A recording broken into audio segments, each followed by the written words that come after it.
Welcome to Media Unlocked. We offer perspectives you won't see in the Western mainstream media. And with Western war propaganda machine set in full overdrive, there is so much blanket media coverage, opinion, comment on the conflict in the Ukraine. Some might think that the West is actually fanning the flame of war rather than fighting against it. And the voices out there are promoting only one view of the conflict through a Western lens. Russian news outlets have been virtually eliminated from having a voice in the Western sphere, further narrowing the ability of the audiences to get the full picture. Today, we are talking to Anna Belkina, Deputy Editor-in-Chief at Russia Today.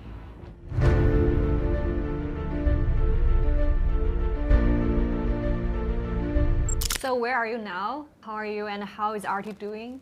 I'm coming to you from Moscow, and obviously this is a rather challenging time for us because, well, it's obvious that right now there is a concerted effort to silence our voice. You know, RT has been on the air for almost 17 years, and we have presence all around the world. And the reason, and we're obviously very strong competition to what we consider the mainstream media. We saw that there was a deficit of a diversity of opinions, a deficit of stories on the so-called mainstream channels, particularly in Europe, in the United States. And we sought to complete that picture of the world for those audiences. Yeah, we have already seen the EU has slapped sanctions on RT, and RT America is also facing shuttering.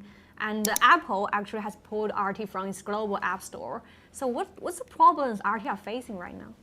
So basically, we are the victim of what is going on politically. Now, what we're seeing these governments doing is bringing entirely non-political actors like RT into this sphere and saying, because there is, this conflict going on, honestly, to us, it seems like what it does, it betrays the pretense under which they operated all these years.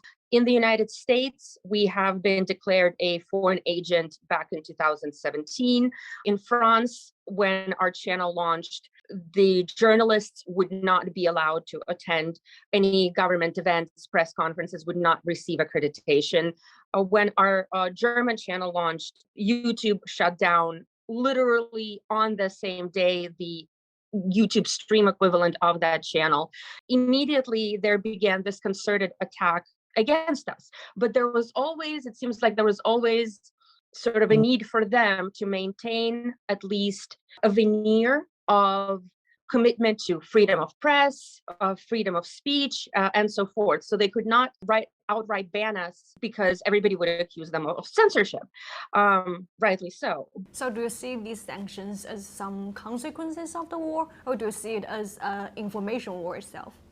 So it's obviously part of the information war, and I'd like to say that that's not the information war that we started. So what effect do you think these bans will have? What this will happen to your staff and in these agencies like in the United States, and how will their lives be affected? We're not fully shut down, even though there is a bit of a monopoly of American digital platforms in particular spaces. There are alternatives, Russian alternatives, Chinese alternatives, and we are going to keep working because we know that there is a real demand for an alternative perspective, because the world has long stopped believing just that very narrow, biased, one-sided depiction of the world by literally a handful of media from a handful of countries in the West. Thank you for just sharing your insight about how information war looks like and how do you see the free speech as championed by the countries like the US. Now, what we are seeing a lot in the criticisms that are leveled against us is the accusations that don't say that, what they're saying is factually false. They're saying this is a perspective that we cannot possibly allow in our space. And I think that is the biggest danger, that again, we work in the news media, and we understand how important it is to be committed to facts, and we always are. Mm-hmm. Yes, so UK officials has described RT as Putin's polluting propaganda machine, said They hoped it would not return to UK screens. I wonder, how do you think about it? And do you think RT has editorial freedom in terms of stories you carried? We have always had the editorial freedoms, for example, for French audience that had absolutely nothing to do with Moscow. Our American correspondents in these countries, people don't want to hear about what Moscow thinks about, whatever it might be. They don't have that much interest in the daily details of life in Russia. They really want just to see the stories in their own countries that their own media is not covering. Russian media has been labeled as state-affiliated or Western-controlled social media, while US state-owned media are free from such labels. So why is that, do you think? And I know exactly which labels you're talking about. You have the BBC, which is funded by the British taxpayers, labeled as, I believe, publicly financed or public media. And then somebody like RT, funded by Russian taxpayers, labeled as state media. I guess more dramatic actions against us. Different authorities waited for the pretext of the situation, the political situation that is going on right now. But really, the war against us started much earlier, including by the platforms and by various regulators, by various political bodies as well. There has been a lot of disinformation since the war started, and we have seen fake footage, misinterpretations. I wonder how RT has dealt with this kind of disinformation.